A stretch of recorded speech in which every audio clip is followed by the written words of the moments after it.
Friends, आप सभी का एक बार फिर से हमारे चैनल पर स्वागत है। आज हम एक ऐसे अभिनेता की बात करने जा रहे हैं जो कि स्टारडम के प्रतीक है और उसकी धीमी लोपिंग चाल का वर्णन करने के लिए एक सटीक शब्द ढूंढना हमारे लिए मुश्किल है। ना अकड़, कुछ भी दम से अपवित्र नहीं, और फिर भी वही चाल, मानो जलते हुए कोयले के किसी आंतरिक ढेर से चलती हुई भारतीय सिनेमा की आधी सदी से अधिक का सफर तय कर चुके हैं वे, और 80 साल की उम्र पार कर चुके हैं वे, अभी भी चल रहे हैं। अभिनेता अमिताभ बच्चन अभिनेता अमिताभ बच्चन से भिन्न हो सकते हैं, लेकिन एक निरंतर खोज उन दोनों को परिभाषित करती है। यहाँ हम उस यात्रा को दृश्य दर दृश्य जीवनी में दर्शाते हैं।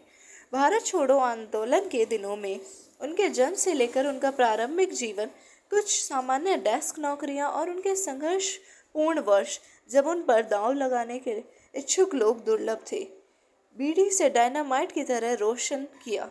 राजनीति और व्यापार में उनके दुस्साहस, फिर 2000 में वह पुनर्जन्म, अब तक 2022 की 24 के अंत में एक बदली हुई दुनिया में जब हम चारों ओर देखते हैं और अभी भी अमिताभ बच्चन को हमारे साथ चलते हुए देखते हैं, तो भारत भारत छोड़ो आंदोलन के दौरान गांधी द्वारा शुरू किए गए आंदोलनों से प्रेरित होकर कवि लेखक हरिवंश राय बच्चन और पत्नी तेजी ने शुरू में अपने पहले जन्मे बच्चे का नाम इनकलाब रखा, लेकिन फिर अमिताभ चुन लिया, एक ज्ञानवर्धक नाम।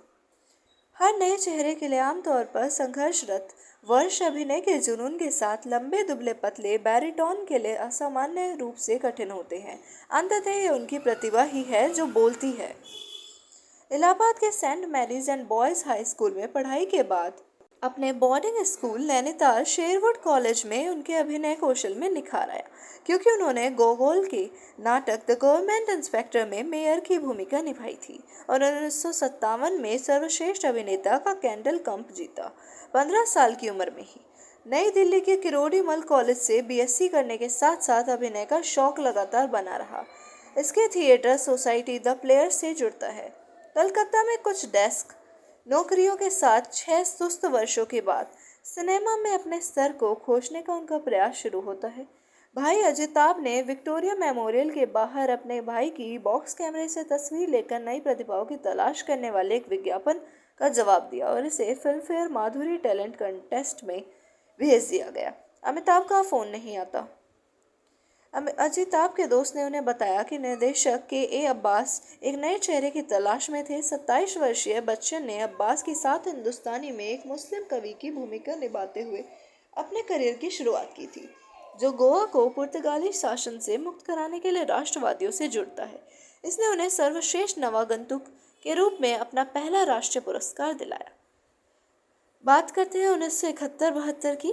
आनंद में सारा ध्यान उस समय के सबसे बड़े सुपरस्टार राजेश खन्ना पर होने के बावजूद अमिताभ एक चिंतित डॉक्टर मित्र के रूप में अपनी उपस्थिति दर्ज कराते हैं। निर्देशक ऋषिकेश मुखर्जी, जो अब तक अमिताभ की प्रतिभा से परिचित हो चुके हैं, ने कथित तौर पर गुड्डी में उनकी भूमिका में कटौती की है, क्योंकि वह उन्हें छोटी भूमिका में बर्बाद नहीं करना चाहते थे। फिल्मी इतिहास अक्सर 1971 की एक और फिल्म सुनील दत्त की रेशमा और शेरा में केंद्रित है, जिसमें अमिताभ विशेष रूप से एक मूक व्यक्ति की भूमिका निभाते हैं।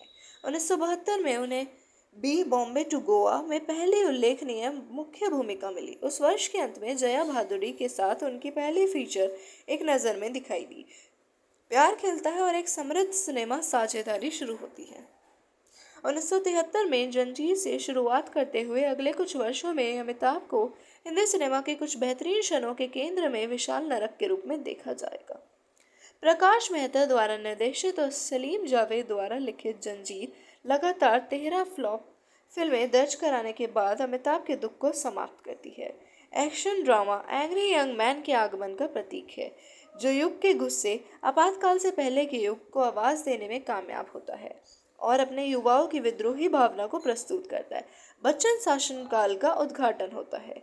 बम्बई में अपनी जंजीर की सह कलाकार जया भादुड़ी से शादी करते हैं। उनके 2 बच्चे हैं, श्वेता और अभिषेक। इस वर्ष अभिमान में एक यादगार जोड़ी भी देखी जाती है। यहाँ उन्होंने एक सफल पत्नी के ईर्ष्यालु पति की भूमिका निभाई। इसके अलावा नमक हराम में एक और पुरस्कार विजेता सहायक भूमिका उन्होंने निभाई थी। ये था उनका 90s तक का सफर। अब हम आपको 2016 से 24 तक का सफर बताते हैं। गुलाबी रंग उसके सामने और मध्य में है। कैमियो और कथावाचक उन्होंने सत्यजीत रे की 1977 की शतरंज के खिलाड़ी के लिए भी निभाई थी। दर्जनों लोगों द्वारा विज्ञापन प्रस्तुतियां और ब्रांड समर्थन और फिल्मों का एक स्वस्थ रोल आउट भी है। 2018 की सबसे बड़ी बेकार ठग्स ऑफ हिंदुस्तान आश्चर्यजनक हिट बदला और कोविड युग की ओटीटी हिट कॉमेडी गुलाबों से ताबू है।